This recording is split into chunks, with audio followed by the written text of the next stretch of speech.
De la pêche et déforestation illégale à la contrebande de produits phytosanitaires, des espèces protégées, objets de braconnage et de trafic aux attaques mêlant déchets ou énergie renouvelable, les éco-délinquants et criminels verts sont responsables de dégâts environnementaux dévastateurs, attirés, on l'imagine bien, par l'appât de gains faramineux.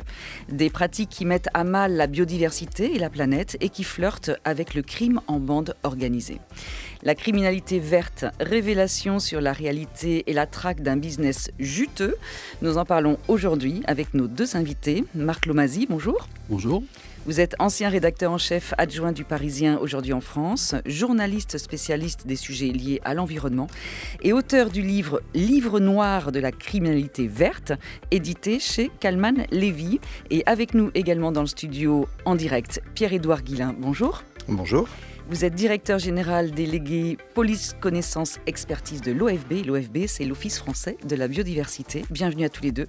Bienvenue à nos auditeurs également dans le magazine de l'environnement de France Culture, en partenariat avec le journal Le Monde. Et merci à l'équipe à mes côtés, Célestine Babinet, attachée d'émission, Aurélie Marcet, Vanessa Chang, Pierre Pinault de l'INA et les équipes de documentation de Radio France, que je salue. Émission réalisée par Alexandra Malka, à la technique Noé Chaban.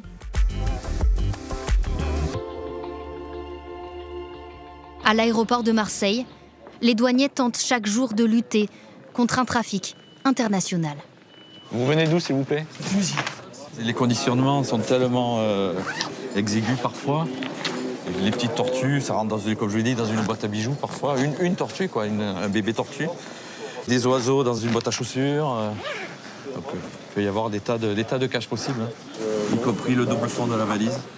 Lors de leur dernière saisie, les douaniers ont trouvé des tortues plus petites qu'une main, des reptiles aussi, arrachés de leur milieu naturel et importés illégalement par des touristes peu scrupuleux, mais pas seulement. Vous avez aussi des réseaux structurés qui connaissent très bien les opportunités. Il faut voir qu'une tortue grecque, elle peut être vendue entre 30 et 150 euros sur le marché français, alors que ça se trouve assez facilement dans des pays comme la Turquie, le Maroc ou la Tunisie. Les trafiquants risquent 3 ans d'emprisonnement, 7 s'ils sont en bande organisée. Dans la quasi-totalité des cas, les animaux, eux, ne retourneront jamais dans leur milieu naturel, mais resteront en captivité. Reportage diffusé sur France 24 le 15 mars 2025. Un sujet ô combien d'actualité. Je rappelle que se déroule en ce moment le sommet de l'UICN, l'Union internationale pour la conservation de la nature, à Abu Dhabi, en ce mois d'octobre 2025. C'est le quotidien sur le territoire français. Marc Lomasi, ce qu'on vient d'entendre dans le reportage. Vous avez commencé votre livre Enquête à Roissy. Oui, parce que Roissy, c'est la plaque tournante, c'est devenu la plaque tournante d'une contrebande planétaire d'espèces protégées. Et donc les douaniers, quand ils ouvrent les valises ou quand ils inspectent les soutes des avions cargo, ils découvrent de tout, des hippocampes, des crânes de singes, des peaux d'animaux, des mygales, tout ça pour alimenter un marché à la fois de collectionneurs. Ça peut aussi être de la viande de brousse, de l'antilope, boucanée, cuite, que les douaniers, quand ils ouvrent les valises, découvrent. Parfois à la limite de la pourriture, donc c'est un peu étonnant. Et ça s'achète 2 euros sur les marchés à Libreville ou à Bamako, et ça se revend 80 à 100 euros, parfois plus, en France, parce que ça fait partie de la cuisine traditionnelle africaine. Donc là, effectivement, ce sont des réseaux organisés, avec des affaires tout à fait étonnantes. Je me rappelle d'avoir rencontré un douanier qui me racontait qu'ils avaient découvert sur plusieurs mois près de 400 têtes de singes. Ils se demandaient ce que c'était que ce trafic qui venait du Cameroun et qui était à destination des États-Unis et qui transitait par Roissy. C'était en fait pour alimenter à la fois des sociétés de chasse américaines qui l'offraient comme trophée, mais aussi des cérémonies vaudou ou des cabinets de curiosité. Ça se fait beaucoup aux États-Unis. Dans votre salon, vous avez des squelettes d'orang-outans, des crânes de singes. Voilà, les Américains sont des gens parfois un peu étranges. Donc voilà, des trafics tout à fait étonnants, mais le trafic d'espèces protégées et la criminalité environnementale de manière générale, c'est aujourd'hui la troisième branche du crime organisé derrière les stupes et la contrefaçon. Donc c'est un marché absolument gigantesque qui attire des groupes criminels effectivement très organisés. Donc la France peut être la destination, mais peut être aussi une plaque tournante, hein. Si je relève les chiffres que vous nous donnez, Marc Lomazy, à Roissy, c'est un quart des saisies hexagonales, hein, des espèces menacées ou de produits qui en sont issus. Et puis c'est une ruche, hein, où se croisent jour et nuit 100 000 employés, 70 millions de passagers. On imagine effectivement le volume et le travail, hein, des agents des douanes qui n'ont probablement pas les moyens de tout contrôler. Non, non, non, ils n'ont pas tous les moyens de tout contrôler. Donc, à l'expérience, hein, le fameux flair des douaniers, ils repèrent assez vite dans les files de passagers qui débarquent ceux qui pourraient être suspects. Le problème, c'est que quand vous avez 10 vols qui arrivent d'Afrique, hein, avec à leur bord chacun de ces vols 200 personnes, vous ne pouvez pas arrêter tout le monde. Et puis, dès que vous arrêtez des personnes pour fouiller leurs bagages, que vous confisquez de la marchandise, notamment de la viande de brousse, il y a des tensions parce que tout de suite, ces personnes qui viennent d'Afrique, hein, qui sont parfois des mules, hein, au sens du trafic, comme on a dans les narcotrafics. Avec les narcos, oui. Ouais. Très vite, il y a des accusations de racisme qui fusent. Donc, c'est très, très compliqué pour les douaniers. Et il y a une autre chose qui est très compliquée pour eux, c'est que quand vous avez de la viande de brousse comme ça, qui est du porc épic, du pangolin ou de la chauve-souris, ce sont des viandes qui peuvent être porteuses de virus, hein. Et donc, il y a un risque de zoonose. Donc, la patronne France de l'UICN dont vous parliez tout à l'heure m'a dit que au rythme où ça va, parce que ce trafic est devenu incontrôlable, il y a un risque sérieux en France, à cause de la consommation de viande de brousse, d'une nouvelle épidémie mortelle type Ebola. Pierre-Édouard Guillain, sur ce sujet-là, c'est effectivement une préoccupation et vous pouvez aussi nous parler du coup du rôle de l'OFB, mais sur ces questions-là de bombes sanitaires. Alors effectivement, dans l'exemple qu'on a évoqué ensemble, le sujet de l'importation d'espèces, il appelle deux risques. Le risque d'extinction de ces espèces quand elles sont prélevées en dehors de leur milieu, évidemment. Ça, c'est pour ceux que Marc Lomazy a appelés les collectionneurs, qui sont effectivement friands de l'espèce rare qui va être le symbole de leur collection. Voilà, on est dans un syndrome classique. Et donc là, il y a un effet sur le milieu de départ. Maintenant, le risque auquel on est confronté avec l'importation de ces espèces, que ce soit des espèces entre guillemets en bonne santé dans leur milieu, elles vont apporter des pathogènes qui n'ont pas forcément leur place dans un écosystème tempéré comme le nôtre par exemple, ou parce qu'effectivement, comme l'a rappelé Marc Lomazy, on a des risques de viande qui sont plus ou moins en décomposition. C'est très frappant quand on est à Roissy, hein, et pour nos collègues douaniers, c'est un sujet aussi de protection au moment où ils font leurs activités. Et donc, on peut importer effectivement des maladies, qu'elles soient pour l'homme, pour les animaux. C'est justement l'exemple de ce qu'on essaye de développer de plus en plus dans les politiques de biodiversité. C'est une approche globale, notamment qu'on a appelée une seule santé. Une seule santé animale. Une santé, une planète. Une santé animale, une santé humaine et une santé des écosystèmes, les trois sont liés. Et quand l'homme, par un trafic, par une habitude de collection, par ses modes de consommation, vient perturber tout ça, il peut en moment en payer les frais. Et c'est effectivement le risque qu'on a à craindre d'une pandémie par cette voie d'entrée qui est majeure en France.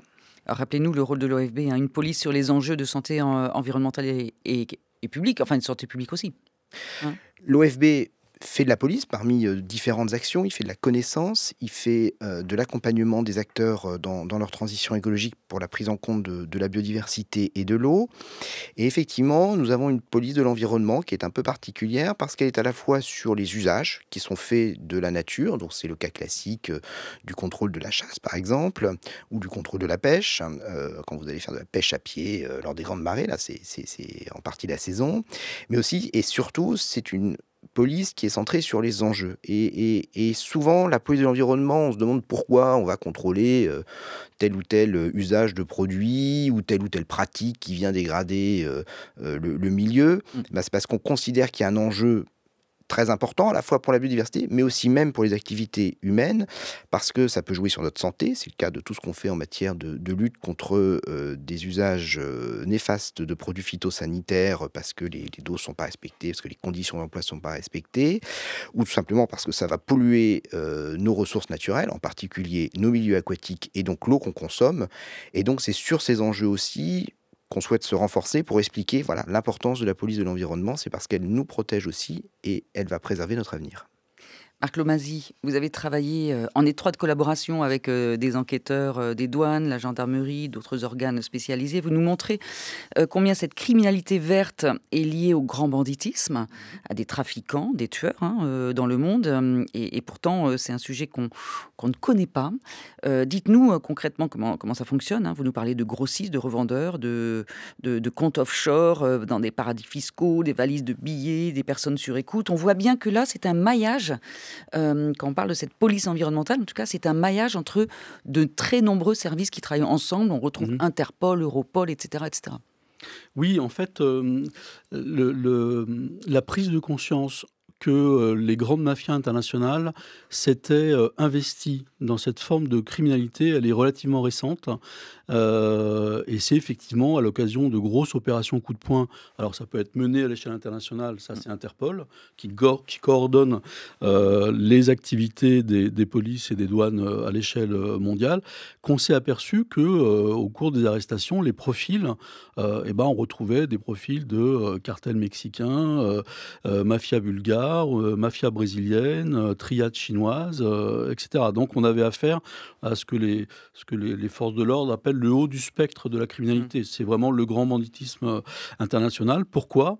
Eh bien parce que il se trouve que quand on parle de trafic, par exemple, d'espèces protégées, vous avez, si on prend l'un des trafics les plus lucratifs qu'on découvre à l'aéroport de Roissy, c'est le concombre des mers. Alors ça a l'air de rien comme ça, mais c'est un animal qui est considéré dans la médecine traditionnelle chinoise comme ayant des vertus médicinales. Et donc ça vaut 20 € quand c'est pêché sur place, mais ça peut atteindre 2, 3, 4, 5 000 € le kilo en Asie. Et donc ce sont des sommes absolument considérables. Même chose pour le trafic planétaire des bébés anguilles pêchés sur nos côtes. Ça vaut 200 € le kilo quand c'est pêché de manière illégale en France, mais ça en vaut jusqu'à 40 000 € le kilo une fois devenu adulte sur les marchés japonais. Alors pour bien comprendre justement ce trafic et la traque, partons du côté de la Civelle, puisque vous nous en parlez, Marc Lomasi, reportage diffusé sur France 3 Nouvelle-Aquitaine le 13 juin 2021. Ce trafic de civelle porte sur un peu plus de 18 millions d'euros. Parmi les personnes interpellées, des habitants du secteur de Saujon. Au moment de leur mise en examen, un bateau et une voiture ont été saisis, mais également 680 000 € sur des comptes bancaires. La civelle, ça reste un gros trafic assez important. On a tendance, nous, à le comparer à du trafic de stupéfiants, parce que le kilo, parfois, peut aussi bien descendre à 240 € le kilo, voire parfois monter jusqu'à 500 ou 550 € le kilo. Donc ça reste un trafic assez conséquent. Un trafic qui se fait généralement entre novembre et mars, au moment de la pêche à Saint-Alvin. Concernant ce démantèlement de trafic international, l'affaire débute en 2017. Lors de contrôles routiers, des douaniers saisissent près de 800 kilos de civelles destinées à la Chine et 200 destinées à la Thaïlande. Il a fallu ensuite remonter jusqu'aux pêcheurs. On est parti sur un tout petit indice, puis à force de remonter en fait cette petite bobine d'indices, on est tombé sur un trafic assez important. Par la suite, l'OCLAESP, l'Office central de lutte contre les atteintes à l'environnement et à la sécurité publique, nous ont donné un très gros coup de main, ils se sont alliés à nous. Ils connaissent très bien ce genre de trafic parce qu'il n'y en a pas que dans le 17, on en a dans le 44, on en a aussi dans le 64. Des braconnages qui ont toujours existé mais qui sont de plus en plus rares. La pibale, c'est l'autre nom du bébé anguille, est une espèce protégée, sa pêche est très contrôlée. Des dérogations sont attribuées aux pêcheurs, il faut donc une licence professionnelle. Et puis surtout, depuis 2010, il y a un système de quotas de pêche qui limite les quantités prélevées chaque année. France Culture, de cause à effet, Aurélie Luneau. Marc Lomasi, alors on a compris que ça ne se passait pas que dans le 33. Et d'ailleurs, c'est des noms d'affaires. Affaire Civelle 40, par exemple, dans les Landes. Anguilla 33, donc en Gironde. L'opération Lake, lancée par Europol dans 32 pays contre les trafiquants d'Alvin. Oui, c'est pas une petite affaire. Non, c'est pas une petite affaire. On retrouve dans le trafic de civelle, alors on part, la civelle, donc le bébé anguille, revient de la mer des Sargasses, traverse l'Atlantique, arrive sur nos côtes.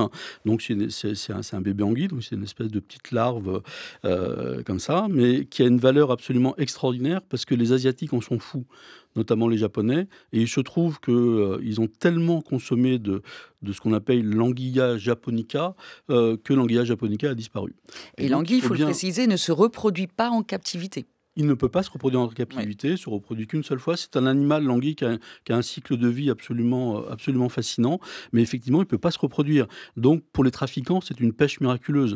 Un produit qui vaut de l'or, dont on doit renouveler les stocks et dont la demande est absolument extraordinaire, puisque les Japonais, les Thaïlandais, les Vietnamiens en raffolent, notamment au Japon, le kabayaki, la fameuse recette de la brochette d'anguille, c'est vraiment un des plats traditionnels japonais. Donc, on part du pêcheur de Vendée ou de Charente-Maritime ou du Pays Basque, qui va vendre 200 € le kilo illégalement à un marailleur établi par exemple en Espagne, marailleurs avec des profils parfois un peu surprenants. On a retrouvé un dénommé Tarzan, ancienne figure de l'ETA, reconverti dans le trafic de civelles, un type qui a été arrêté au Sénégal, qui était un très gros dealer de cocaïne, qui a été arrêté, donc qui fait aujourd'hui plusieurs années de prison. Donc on est déjà sur du lourd. Donc je disais, ça part à 200 € le kilo par le pêcheur de Vendée. Ça arrive en Espagne, c'est revendu 800 € le kilo à des intermédiaires chinois, liés à probablement aux grandes organisations criminelles chinoises. Et puis vous avez des mules, comme dans le narcotrafic, qui arrivent en avion à Roissy, à Lyon, à Barcelone, à Zaventem, l'aéroport de Bruxelles. Ils sont payés 1 000 € le voyage. Ils viennent avec 2 grosses valises de 32 kilos, le maximum autorisé. À l'intérieur de ces valises, du polystyrène, des poches de glace, de l'eau. Ils mettent les civelles à l'intérieur et puis ils arrivent à l'aéroport. Et ils partent pour la Chine, où ils vont être récupérés, ces fameuses cargaisons de civelles, qui donc de 800 € passent déjà à 5 000 €. Oui. Voilà. Et dans 1 kilo de civelles, vous avez, donc qui sont des bébés anguilles, des larves, vous avez 300 anguilles qui vont devenir adultes. Et donc après, c'est revendu à prix d'or au Japon. Et là, c'est élevé dans des énormes fermes piscicoles. On les engraisse pour que ça devienne des anguilles adultes. Ce trafic-là, vous avez tous les ingrédients du polar, c'est-à-dire vous avez les go fast pour aller que les anguilles partent d'Espagne et remontent vers Roissy, par exemple. Le GIGN qui peut intervenir. Vous avez le GIGN qui intervient pour intercepter les go fast, parce qu'on sait qu'on a affaire à des gens dangereux, tellement dangereux même que y a un gendarme qui m'a raconté que lors des écoutes, ils avaient découvert qu'il y avait dans ces fameux go fast de civelles des caches pour de l'argent, pour payer, pour essayer de corrompre les gendarmes, les policiers ou les douaniers qui allaient les arrêter. Parce qu'on estime à 3 milliards d'euros par an les profits quand même. En Europe. En Europe. Uniquement en Europe. En Asie, c'est beaucoup plus.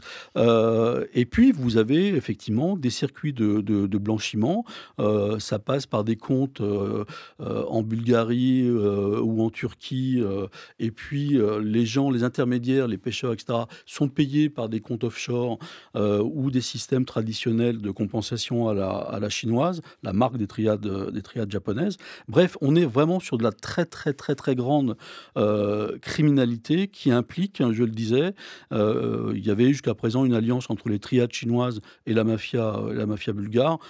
Ça s'est mal passé parce qu'il y a eu tellement d'opérations de démantèlement, on en a parlé, Taxivel, Anguilla 33, qui a porté des coups très durs au trafic de civelles. Donc les triades chinoises sont en train de redébarquer en Europe et de remettre les choses un peu dans l'ordre.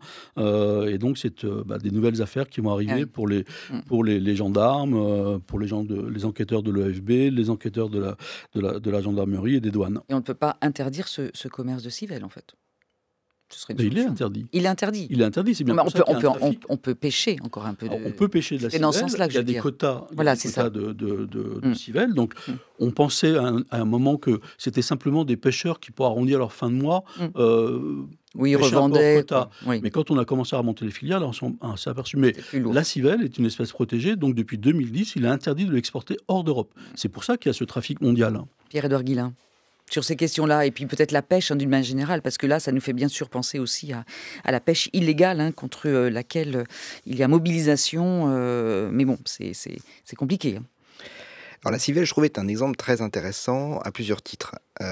D'une part parce que, Marc Lomazzi vient de le démontrer, ça montre que la criminalité environnementale, elle est liée à d'autres criminalités et que quand on remonte, on a évoqué tout à l'heure le haut du spectre, en fait, c'est une façon pour un certain nombre de gens, qui font de la criminalité, de se faire de l'argent facile. On a vu la cascade, hein, à chaque opération génère, une part de profit. Ça nécessite beaucoup de gens, pour le faire et donc il y a toute une organisation qui est associée et c'est une façon, entre guillemets, d'avoir une mise de fonds pour d'autres activités.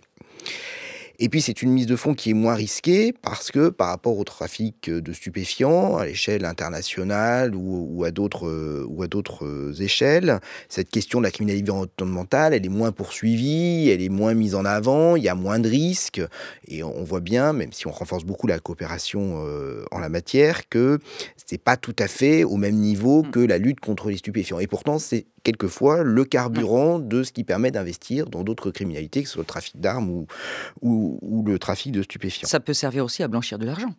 Évidemment, ça fait partie voilà, de tout ce qui a trait à la criminalité en général, avec tous ses travers. Oui, parce qu'il faut quand même signaler que ce marché-là de l'environnement, en fait, il arrive juste derrière le trafic de drogue, la contrefaçon et la traite des êtres humains. Donc c'est quand même dans le haut de la criminalité. Hein. Et ils sont liés surtout. Ils sont liés. On trouve des gens qui pratiquent ces différentes formes de criminalité. Ce qui est intéressant aussi dans la civelle, on l'a rappelé, c'est que c'est une espèce qui est en danger, dont le commerce est réglementé, évidemment. Vous l'avez rappelé, on n'exporte pas, on fait du repeuplement aussi, donc c'est aussi des sources qui sont quelquefois difficiles à vérifier sur la destination de ces civelles. Et c'est un animal dont on connaît très peu de choses finalement, parce qu'il a un cycle qui va se reproduire en mer des Sargasses, on a un cycle qui est sur 10 ans, on a beaucoup d'inconnus. Et c'est la force de l'Office français de la biodiversité de travailler sur cet animal, sur tous ses aspects. On a des équipes qui vont travailler sur la connaissance de la civelle, de son cycle, ses taux de recrutement, c'est-à-dire de reproduction, ses taux de survie, etc. On a des équipes qui vont travailler sur les autres pressions qui s'exercent sur ces espèces, hein, en particulier tout ce qui est rupture des continuités dans les fleuves, dans les rivières. Vous savez, il faut qu'elles remontent le long des rivières, et des fois elles font face à des obstacles, des barrages, des infrastructures qui font qu'elles ne retrouvent pas leur lieu de reproduction. Donc on travaille aussi là-dessus. Et puis, entre guillemets, on va jusqu'au bout, on va jusqu'à la police, on va jusqu'à la police administrative d'une part parce qu'on va on va proposer au ministre des quotas pour effectivement les captures et le repeuplement. On fait cette proposition sur des bases scientifiques. Préserver l'espèce. Hein. Et qu'ensuite les acteurs socio-économiques et les ministères décident de fixer le quota pour chaque saison. Et ensuite on va venir contrôler effectivement et on est très impliqué, Marc Lomazzi le décrit très bien dans son ouvrage, dans cette lutte. Et effectivement, on a besoin de travailler avec d'autres services de police parce que les techniques qui sont utilisées, on a parlé de GoFast, on a parlé d'intervention du GIGN parce que c'est des gens qui sont dangereux. Ben voilà, on a besoin de travailler ensemble, chacun avec nos spécificités. Nous, on va apporter notre connaissance des milieux, là où il faut aller chercher, là où on va trouver des gens qui vont venir chercher le milieu. On sait travailler sur l'identification des espèces, etc. Et puis, on laisse la main quand il faut aller faire des interventions, notamment qui ont été évoquées avec ces GoFast ou ces installations illicites de reproduction des anguilles. Ça a été raconté dans l'ouvrage, des maisons qui sont installées pour faire de la reproduction d'anguilles. Oui, et puis Marc Lomazzi parle aussi de la pêche illégale. Alors, et pas qu'au bout du monde, hein, on n'aura pas le temps de parler de tout dans l'émission, mais je glisse au passage, voilà, au Tréport, lutte contre la pêche illégale, un jeu du chat et de la souris aussi dans l'espace maritime français, etc. Il y a vraiment des formes multiples, on peut dire, de criminalité environnementale, et j'ai bien envie, avec vous et avec tous les deux, de m'attarder sur un autre de ces scandales pour contourner justement les règles européennes en matière de traitement des déchets.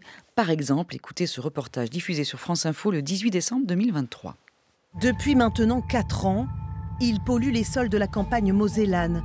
Des centaines de tonnes de déchets, de gravats venus de Belgique, déposés là par un vaste réseau qui a ainsi souillé plus d'une dizaine de communes françaises. Johnny Demeter, le principal prévenu, fait profil bas.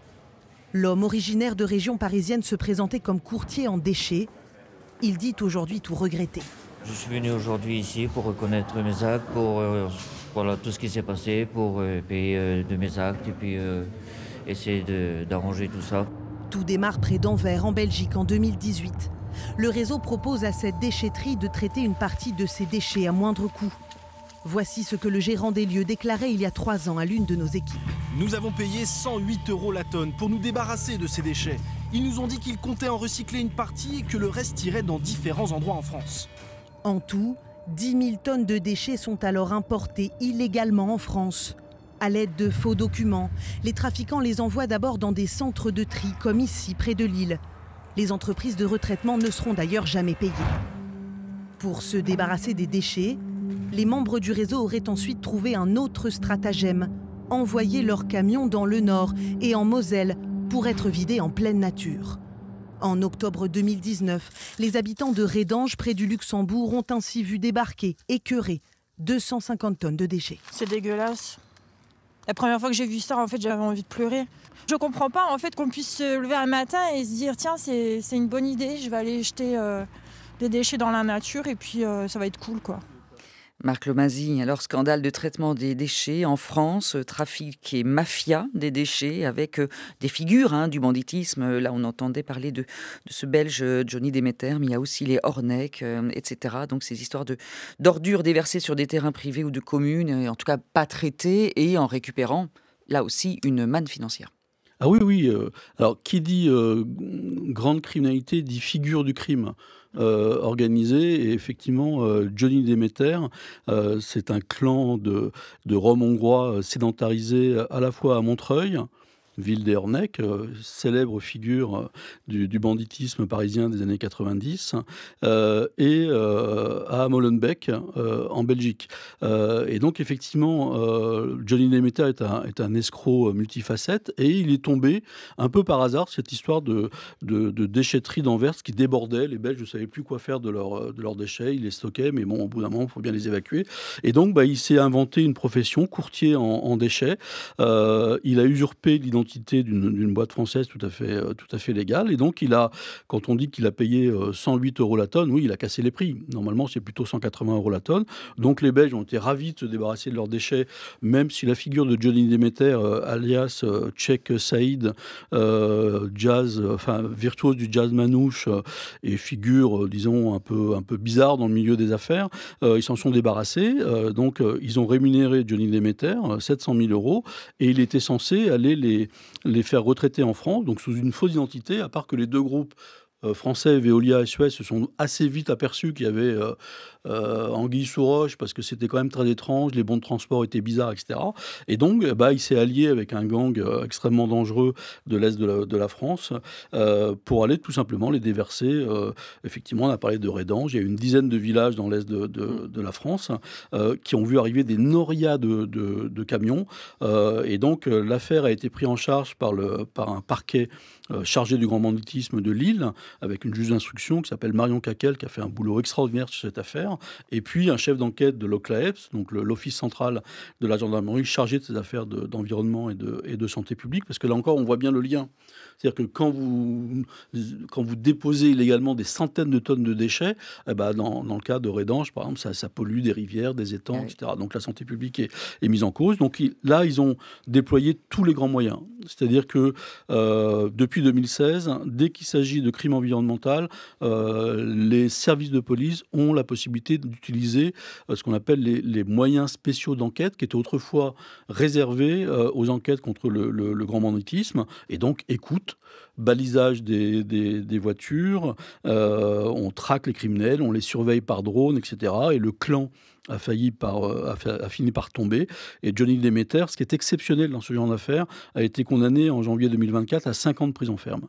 Donc on voit bien que là, tout à coup, dans cette affaire-là, ce qui est intéressant, c'est qu'elle va révéler au monde, à la machine judiciaire, qu'on a vraiment affaire à de la grande criminalité et qu'il faut les punir presque au même titre que les grands dealers. Oui. Même si pour les trafics de stupes, vous risquez 30 ans de prison, donc on est encore loin. Mais enfin, mais là, déjà, 5, c'était un pas en avant. Parce qu'en général, les condamnations ne suivent pas forcément cette criminalité non, pour verte. Pour une raison simple, c'est que d'abord, aux yeux d'un procureur qui va être chargé de poursuivre au nom de l'État, il apparaît beaucoup que ces histoires de déchets, d'espèces protégées, etc., c'est quand même pas du même niveau que les homicides. Bon, premier réflexe. Et puis la deuxième chose, c'est que le droit de l'environnement est un droit extrêmement compliqué. Oui. Il faut aller le chercher dans des multiples codes, le code forestier, le code rural, le code de la pêche, etc. Et que la qualification pénale du crime contre l'environnement n'existe pas dans le code pénal. Dans le code pénal. Eh oui. Et donc les magistrats qui sont souvent débordés se replient sur des qualifications pénales qu'ils connaissent, vol, effraction, etc. Et puis il y a une affaire sur deux qui ne vient même pas devant les tribunaux parce que l'enquête ça a été abandonné en cours de route. Quand ça arrive, on propose plutôt des transactions plutôt que des peines. Et donc il y a une espèce de sentiment d'impunité du côté de ces criminels qui sont, encore une fois, on l'a vu dans les déchets, dans les affaires des déchets du Grand Paris, il y avait une société spécialisée dans les déchets du Grand Paris, cet immense chantier de métro, de nouvelles zones d'habitation, de nouvelles zones commerciales en Île-de-France. On avait d'anciens braqueurs de la région nantaise qui étaient venus pour s'emparer de ce marché. Vous avez une figure du grand banditisme dans le sud de la France qui s'appelle Richard Pérez, dit le roi des poubelles, qui est sous le coup d'une vaste enquête parce qu'il est soupçonné d'avoir déposé illégalement dans le sud de la France et en Espagne 100 000 tonnes de déchets. 100 000 tonnes de déchets. Donc, il va passer en procès prochainement. Ça sera intéressant de voir comment ça va se passer. Et puis, on a démantelé un énorme réseau qu'on a appelé la mafia des déchets de la Côte d'Azur. 17 prévenus qui, là encore, ont déposé des centaines de tonnes de déchets dans des zones protégées, des zones Natura 2000, etc. Et ce que vous expliquez, c'est qu'en Corse aussi, par exemple, le secteur a été infiltré par le crime organisé, etc. Je rappelle quand même que la criminalité environnementale aurait, selon Interpol, augmenté de 40% dans le monde entier en 10 ans, et que ce business juteux donc rapporte entre 80 et 230 milliards de dollars par an, selon toujours Interpol, avec des gangs, des professionnels du crime et du trafic organisé. Pierre-Édouard Guillain, sur ces questions-là, oui, vous avez beaucoup à dire, et puis peut-être aussi le côté justice, création de pôles environnement dans les juridictions. Voilà, je vous laisse réagir. Effectivement, la question de la sanction qu'on peut apporter, elle est importante parce que, comme je le disais, c'est un trafic qui peut être juteux et avec moins de risques. Et donc, il faut réussir à être dissuasif. Alors, depuis la loi de 2021 Climat Résilience, on a quand même introduit la notion d'écocide et surtout, on a introduit le fait de pouvoir asseoir la peine sur les avantages reçus. Donc on peut, au-delà de l'amende, à 250 000 € d'amende, on peut être condamné. Ça peut être porté à 3 fois l'avantage qui est tiré du trafic, voire même en cas, donc, dans cette infraction qui avait été créée d'écocide, c'était 4,5 millions d'amende ou le décuple, donc le x10 de l'avantage qui est tiré. Donc c'est intéressant d'avoir introduit ces notions-là parce qu'elles manquaient effectivement. Le jeu en valait l'amende, entre guillemets, mais là, en calant, entre guillemets, la possibilité pour le juge de prononcer une peine qui est liée à l'avantage, on espère rentrer dans un monde plus dissuasif. C'est récent, c'est la loi de 2021, il faut qu'elle prenne toute son ampleur. Le sujet aussi qui nous intéresse toujours en matière environnementale, c'est le fait surtout que le milieu soit restauré. Parce que c'est bien d'envoyer les gens qui sont délinquants en prison, c'est bien qu'ils payent des amendes. Mais les polluants qui ne restent pas dans l'environnement. Mais il faut retrouver un milieu qui soit fonctionnel et qui ne pose pas de problème de santé. C'est là où est apparue la notion de préjudice écologique aussi, qui a fait quand même quelques belles condamnations aussi et de belles réparations. Nous, on travaille beaucoup pour justement appuyer les magistrats sur l'estimation de ce préjudice écologique. Qu'est-ce que ça veut dire? Une fois qu'on a mis des tonnes de déchets dessus, il y a des lixivias, c'est-à-dire du lessivage de ces déchets qui sont rentrés dans les nappes. Ça a provoqué éventuellement de la disparition d'espèces parce que on est venu posés sur des endroits où il y avait peut-être un certain nombre d'espèces intéressantes ou des fonctionnalités les nappes de type phréatiques, zone humide. Enfin, voilà. Ouais. Donc nous, notre travail, ça va être de chiffrer ce préjudice écologique et entre guillemets de présenter la facture en disant au juge, voilà, l'environnement, il a souffert, voilà quoi on estime, et on estime qu'il faut le remettre en état. Et donc c'est pas juste payer quelque part, c'est bien payer pour remettre en état le milieu et obtenir une réparation de l'environnement, ce qui pour nous est essentiel. Bien sûr, et alors on n'a parlé que des déchets, mais vous mentionnez aussi, Marc Lomazy, je vous donne la parole dans un instant, le trafic de déchets polluants, métaux lourds, débris d'ordinateurs, de téléphones portables, de pneus usagés, etc. La législation européenne est devenue plus dure, donc il y a des contraintes aussi de traitement de ces déchets, et que souvent ces déchets, on les envoie dans des pays dépotoirs, qu'on estime l'être en tout cas, Philippines, Pakistan, Thaïlande, Mauritanie, etc. etc. Oui, ce dont on parle, là, le renforcement des sanctions, des amendes et puis de la réparation du préjudice, etc., ça peut être dissuasif quand vous avez affaire à des entreprises. Quand vous avez affaire à des réseaux criminels, par exemple, si on reparle de ce Johnny Demeter, il s'est mis dans la poche entre 2019 et 2021 1 million d'euros qu'on n'a jamais retrouvé. On n'a jamais retrouvé le million d'euros. Il est insolvable, il n'a officiellement pas d'argent. Donc, le maire de Rédange, par exemple, il a toujours son monceau de déchets dans sa commune. Il ne sait pas vers qui se tourner. La région lui dit c'est pas nous, le département lui dit c'est pas nous, la Belgique répond pas. Donc, ça coûte 300 000 euros pour dépolluer le site. Il n'a pas les moyens. Donc, il ne sait pas comment se sortir de et ils sont des dizaines de communes dans ce cas-là. Donc, c'est très compliqué dès lors que vous avez affaire à des groupes criminels qui savent tout à fait bien organiser leur insolvabilité d'une part, et d'autre part planquer le magot tiré de leurs arnaques dans des pays, on parle beaucoup des paradis fiscaux, mais dans des pays tout simplement où le secret bancaire est absolu, et donc c'est très difficile d'aller les chercher. Quand vous faites des commissions rogatoires internationales, il n'y a pas beaucoup de réponses, donc ça ne va pas être dissuasif pour les criminels. Alors, il faut aussi préciser que quand ils déversent les déchets, ça peut être sur des terrains communaux, mais aussi sur des terrains privés, que là, il y a menace de mort si les propriétaires remuent un petit peu trop, ou les maires en l'occurrence. Allez, il est temps d'écouter le choix musical. Ce sera le vôtre, Pierre-Édouard Guillain. Vous avez choisi de nous faire écouter Midnight Oil, Beds Are Burning. Il y a une vraie raison à cela. Vous allez rentrer dans une petite confidence quand même. Oui, en fait, je vous ai proposé ce morceau qui doit être un classique de l'émission, je pense. Ça ne doit pas être la première diffusion. Non, mais on a regardé, ça fait un petit moment quand même. Vous n'aviez pas diffusé depuis avant. Non, c'est une histoire très personnelle parce que c'est un album que j'avais offert à un de mes camarades quand j'étais en prépa, en classe biologie, chimie, physique, sciences de la Terre, qui a été le prélude à mes études et à mon parcours professionnel dans les sujets de forêt, d'eau, d'environnement et de biodiversité. Et donc, c'est un petit rappel, voilà, que moi, je ne suis pas issu d'un milieu militant écologiste. C'était très à la mode dans les années 70, mais je ne suis pas issu de ce mouvement-là. Je ne suis pas non plus issu d'une famille de naturalistes chevronnés, mais je pense que je fais partie de cette génération, alors il y a peut-être un peu avant, un peu après, de gens qui, par leurs études, ont pu bénéficier, parce que les écoles avaient beaucoup changé dans leur fonctionnement, dans leur approche des sujets, d'une sensibilité à ces questions environnementales, et puis de pouvoir en faire son métier quelque part, sans être un militant, sans être un scientifique pointu, mais pouvoir apporter par mon métier d'ingénieur des solutions à ces crises environnementales. Voilà. France Culture, de Cause à Effet, le magazine de l'environnement. Aurélie Luneau. Where the river broke, the bloodwood and the desert oak, holding wrecks and boiling diesels, steaming 45 degrees. The time has come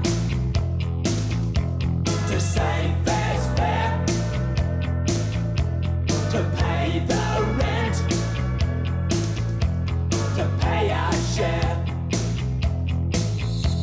The time has come, a fact's a fact.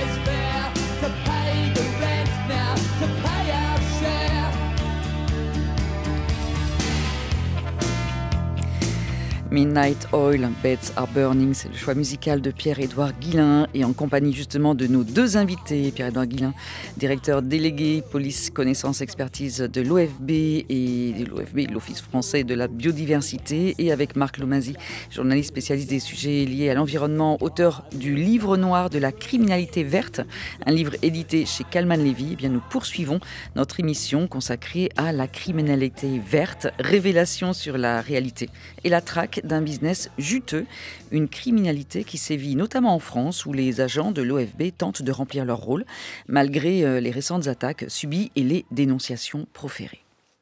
Ce n'est guère dans leurs habitudes que d'aller manifester. La distribution de tracts n'est pas leur fort.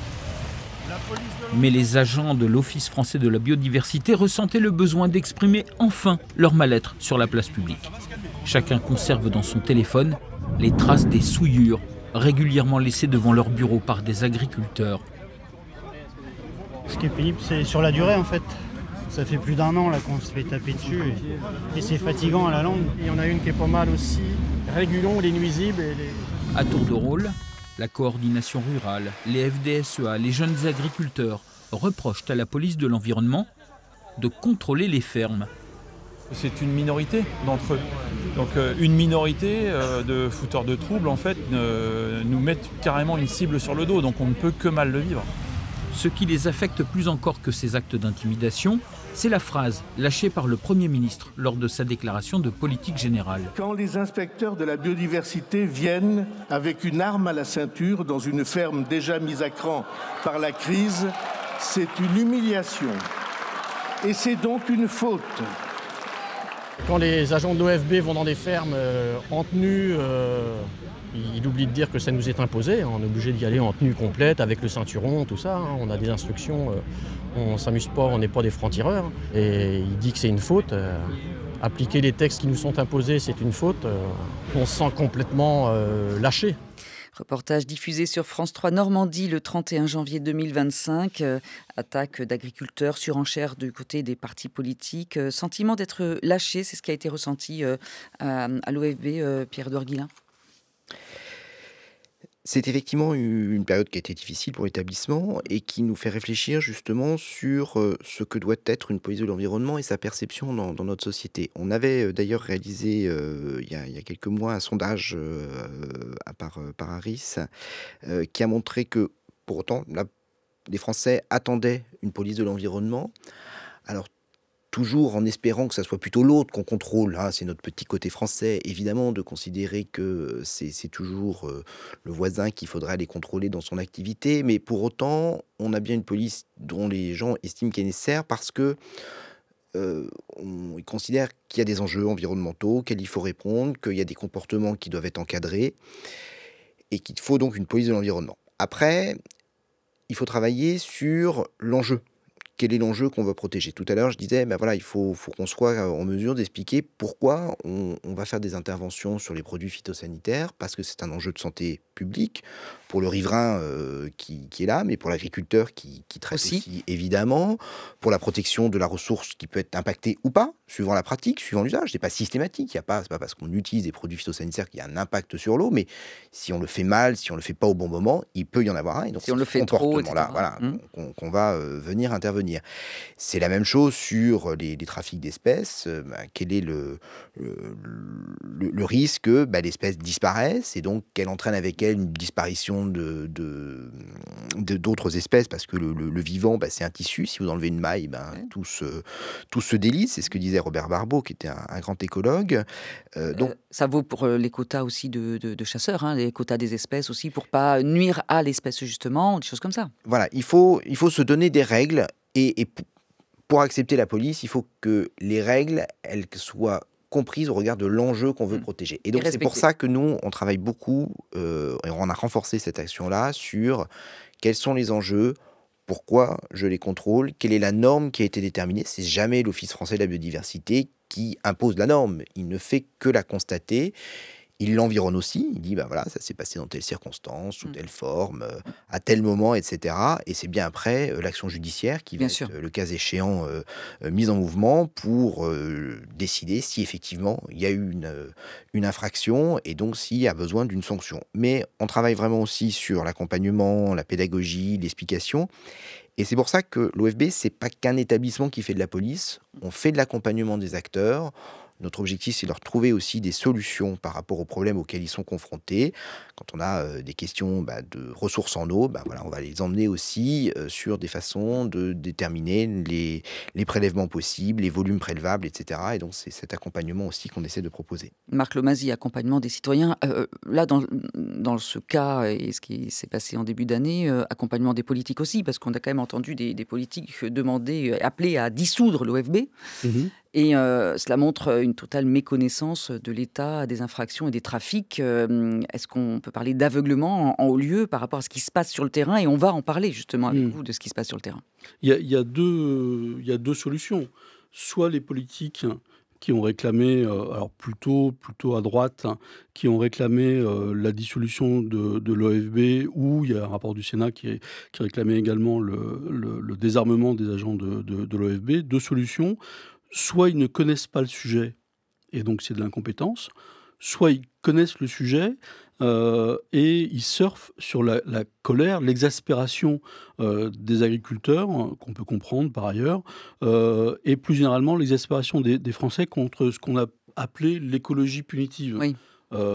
Voilà, on change, on modifie le DPE de votre appartement, et puis vous n'aurez plus le droit de le louer, on interdit les voitures diesel, etc. Donc ils surfent sur ce ras-le-bol supposé des Français contre les mesures écologiques pour un calcul simplement électoral. En se disant, voilà, comme le Front National est très au bord du climato-scepticisme et en tous les cas jette à la poubelle l'ensemble des mesures écologiques dans notre pays, alors qu'on est par ailleurs contraint par des obligations climatiques, européennes, etc. Voilà. Donc, ce qui est contre-productif pour soit ils sont l'environnement, la santé grave. Environnementale et la santé publique. Hein. Voilà. Soit ils sont incompétents et c'est grave, soit ils connaissent parfaitement le sujet, mais ils réclament en quelque sorte la tête de l'OFB au nom d'un petit calcul politique. Donc tout ça est quand même assez inquiétant. Et on l'a dit, c'est monté jusqu'au plus haut niveau de l'État. Oui. Moi, ce qui m'a beaucoup frappé en tant simplement que de citoyen, c'est qu'un groupe, quel qu'il soit, là en l'occurrence des agriculteurs, s'attaque d'abord à des forces de l'ordre. Avec des menaces de mort. C'est quand même quelque chose d'absolument incroyable. Et puis réclame un statut hors la loi. Parce que c'est bien ça. Oui. C'est de dire, ne pénétrez pas dans nos exploitations, dans nos fermes, ne contrôlez pas. Nous, la loi, en tous les cas, vous ne viendrez pas nous contrôler. Alors, un agent de l'OFB avait peut-être dit de manière un petit peu maladroite, mais au fond, je trouve qu'il avait raison. C'est comme si des dealers, dans des cités, disaient à la police, ne venez pas nous contrôler, c'est chez nous, ne venez pas nous contrôler. Donc voilà, tout ça... Vous parlez de ces accrochages qui ont eu lieu en début d'année notamment, c'est ça?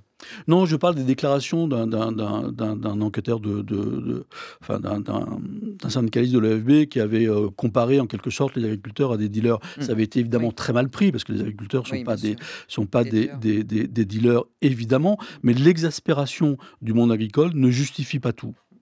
Alors, mais certains, malgré tout, et attention, il ne s'agit pas de parler du monde agricole dans sa totalité, sa globalité, mais dans ce monde, certains se permettent des trafics, et pas des moindres, puisqu'il y a la revente illégale de produits phyto, Monsanto, par exemple, interdit en France, glyphosate et autres.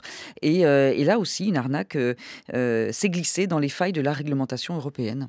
Oui, tout à fait. Alors, le glyphosate est autorisé pour les agriculteurs jusqu'en 2033, mais il y a toute une série de pesticides qui sont interdits et donc qui peuvent être tout à fait interdits en France et autorisés dans d'autres pays. Et donc, il y a un trafic qui s'est mis en place, qui consiste à déguiser en quelque sorte des pesticides illégaux en France en pesticides légaux. Et donc les agriculteurs s'approvisionnent comme ça en pesticides. La France est le premier consommateur européen de pesticides, avec les dégâts environnementaux sur la santé publique qu'on connaît. Et effectivement, on a vu à l'occasion d'un procès retentissant en Normandie, des agriculteurs devoir s'expliquer devant la justice parce qu'ils avaient, en l'occurrence, des carottes des sables de Créance, qui sont des carottes qui bénéficient d'un label, qui sont des carottes de très grande qualité, etc. Ils ont utilisé un pesticide, le dichloropropène, qui est interdit depuis 2018 ou 2019, en le faisant venir d'Espagne où il est autorisé, ce qui est quand même un problème de réglementation européenne. Mais en tous les cas, c'était illégal. Donc là, en l'occurrence, c'est la Brigade nationale d'enquête vétérinaire qui s'est occupée de cette affaire. Ils ont fait venir, comme on fait dans le trafic de stupes, ils ont fait venir des importations illégales de pesticides. Ils ont épandu la nuit leurs pesticides. Et les enquêteurs ont montré que non seulement c'était illégal, mais qu'en plus, on leur avait refourgué en quelque sorte du pesticide de contrefaçon, du pesticide frelaté. Et donc, on ne sait pas du tout, pour les consommateurs qui ont mangé ces carottes des sables, quels ont pu être les pesticides, quels vont être les effets sur la santé. Cette affaire a montré que, et c'est bien documenté à la fois par les enquêtes menées par les différents services et par le ministère de l'Intérieur, qu'il y a une face cachée de l'agriculture française, qui est un trafic absolument gigantesque de pesticides, soit de contrefaçon, soit de pesticides importés illégalement. Et donc, les agriculteurs, quand ils manifestent contre des camions de production venus du Maroc ou d'ailleurs, qui sont produits, ou comme on le voit dans l'actualité avec les produits qui vont venir dans le cadre du Mercosur ou du libre-échange avec le Mercosur, des produits vendus en France mais qui ont été traités avec des pesticides qui sont interdits dans notre pays, ils ont raison de se révolter. Ok, ce qu'on ne dit pas, c'est que eux-mêmes. Alors pas tous, pas tous évidemment, mais ceux qui ont été poursuivis. Oui, ceux qui ont été poursuivis, parce que j'allais vous poser la question, est-ce qu'on a une idée de ce que ça représente en fait à l'échelle de la France Oui, on a... Dans ces pratiques-là, est-ce qu'elles sont vraiment généralisées ou est-ce que ça reste quand même anecdotique? Pour donner un ordre de grandeur, l'achat de pesticides par les agriculteurs, qui sont les clients essentiels, c'est environ 4,5 milliards d'euros par an. Le ministère de l'Intérieur, qui a documenté dans son rapport annuel sur la criminalité environnementale ce sujet, estime que environ 2 à 2,5% sont des pesticides illégaux. D'accord. Donc voilà la proportion. Ça fait 200-300 millions de ce marché noir des pesticides, disons. Mais ce qui est plus inquiétant encore, c'est qu'on a découvert, à l'occasion des différentes enquêtes, et notamment des enquêtes menées par Europol, dont on parlait au début, qu'il y a de véritables ateliers clandestins de contrefaçon de pesticides établis dans les pays de l'Est, avec des filières d'importation. Et puis, tout est fait, c'est vraiment du crime organisé. C'est-à-dire que les produits actifs des pesticides sont produits en Inde ou en Chine, sont importés, sont fabriqués en Angleterre, conditionnés en Allemagne, etc. Tout ça passe par des comptes offshore et ça arrive dans l'épandage de nos champs. Donc, il y a des agriculteurs, évidemment pas tous, il y a beaucoup d'agriculteurs qui font très bien leur travail, mais des agriculteurs qui sont les clients finaux de ce vaste réseau de trafic de pesticides. Pierre-Édouard Guillain, je ne sais pas si vous êtes expressément avec l'OFB sur ces sujets-là. On a participé effectivement à des opérations, notamment de lutte contre des ventes de produits phytosanitaires interdits via Internet. Donc, on a, avec nos collègues de l'OCLAEPS, du BNEVP et puis nos enquêteurs, travaillé sur le démantèlement d'un réseau qui faisait de la vente sur Internet de produits qui n'auraient pas dû être vendus. Donc on a cette veille Internet qui concerne malheureusement tout le commerce. Ce qu'on évoque, c'est aussi la technique des faux médicaments. On est très proche. À partir du moment où on a une substance active, grosso modo, elle peut intéresser des gens. Donc on a trafic de médicaments. C'est pour nous une affaire assez exceptionnelle qu'on a fait. C'est loin d'être le sujet qu'on rencontre le plus souvent, heureusement. C'est aussi une question d'équité, entre guillemets, entre tous les producteurs agricoles, notamment entre ceux qui ont font leur travail avec les règles qui sont celles qui sont données par le cahier des charges, par la réglementation, etc. Et puis ceux qui ne jouent pas le jeu et donc qui doivent être dans ces cas-là poursuivis. Et en sachant que des produits contrefaits peuvent être extrêmement dangereux et pour eux, pour ceux qui utilisent, et pour ceux qui peuvent consomment. être moins bien conditionnés, Voilà, ils on sait peuvent pas. avoir des doses qui ne sont pas forcément très bien gérées, très bien affichées, il peut y avoir des confusions dans l'usage, etc. Donc c'est effectivement une question de protection et puis d'équité, je le redis, entre les agriculteurs qui sont concernés par ce sujet. Alors que Marc Lomasi, beaucoup de choses dans votre livre, je le redis, mais peut-être aller en quelques minutes, portons notre regard sur un autre trafic juteux, c'est celui du trafic d'animaux de compagnie. En France, on estime que 75 000 chiens de race seraient volés chaque année, 50 000 importés illégalement, et donc ensuite revendus avec des pays pourvoyeurs comme la Slovaquie, la Hongrie et la République tchèque. On est face là aussi à un énorme trafic qui joue sur cette attirance pour les animaux. Oui, la France est probablement le pays au monde où les animaux de compagnie sont vraiment... Il y a plus d'animaux de compagnie en France que d'habitants.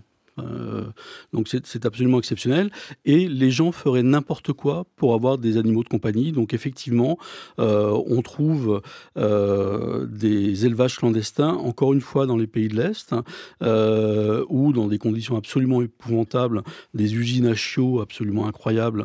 On importe 50 000, ça ce sont les chiffres de la BNEVP, la Brigade nationale d'enquête phytosanitaire et vétérinaire, 50 000 chiots sont importés illégalement chaque année en France, revendus souvent par des sites internet type Le Bon Coin, eBay ou d'autres sites un peu plus spécialisés. Ça pose d'ailleurs la question de la responsabilisation des consommateurs finaux qui vont acheter sans trop y regarder des chiens alors qu'il est très facile d'aller dans les refuges. Et puis c'est un marché qui est extraordinaire parce que pour les criminels, parce que c'est un marché qui obéit à des modes. Alors, oui, selon les stars, Taylor Swift et son Scottish Fold ou des séries comme Game of Thrones qui suscitent des appétences pour telle des appétences race incroyables. Dans la série Game of Thrones, la famille Stark, chacun des enfants est protégé par un loup géant. Donc il y a un réseau qui s'est mis en place pour fournir des bébés loups géants aux gens. Il faut savoir que quand vous avez un bébé loup géant, le bébé loup géant, au bout d'un moment, il va devenir un loup géant. Donc, et Pierre-Édouard Guillain, justement, allez, en une minute, il faut dire que l'OFB est sollicité justement sur ces prises d'animaux sauvages. On parlait du loup géant, mais les pitons, les félins, vous êtes sollicités pour les récupérer et les placer.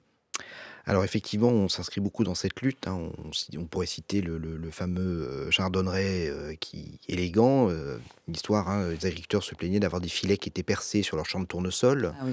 En fait, on s'est rendu compte que c'était parce que des gens venaient récupérer les chardonnerets qui venaient sur le tournesol et donc ils écartaient. Donc voilà, on est allé aider les agriculteurs à mettre fin à cette dégradation de filets. Tout simplement parce que le chardonneret, tout le monde aime bien l'avoir chez soi, c'est très joli, etc. Mais c'est un trafic énorme auquel on lutte régulièrement. Il a quasi disparu à l'état sauvage en Algérie et en Tunisie, il faut le dire. Effectivement, on est de plus en plus saisi pour des animaux qui sont déposés dans les parcs parce qu'on n'en veut plus, du python qui est devenu trop important. Donc notre rôle, c'est pas d'aller capturer, ça c'est le travail des pompiers, mais d'aller trouver des gens qui vont en prendre soin après et de leur offrir une deuxième vie qui soit plus heureuse que celle qu'ils ont pu connaître. Eh bien voilà, un joli rôle aussi. Merci à tous les deux. Merci Pierre-Édouard Guillain.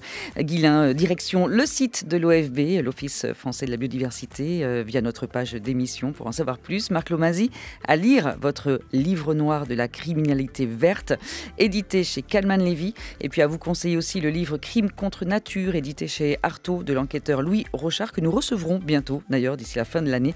Et ce sera la suite de cette plongée dans le crime environnemental à l'échelle planétaire. Informations, bibliographies sont toujours à votre disposition, comme d'habitude, sur le site franceculture.fr, rubrique de Cause à effet, où d'autres podcasts en lien avec le sujet ont été sélectionnés expressément pour vous.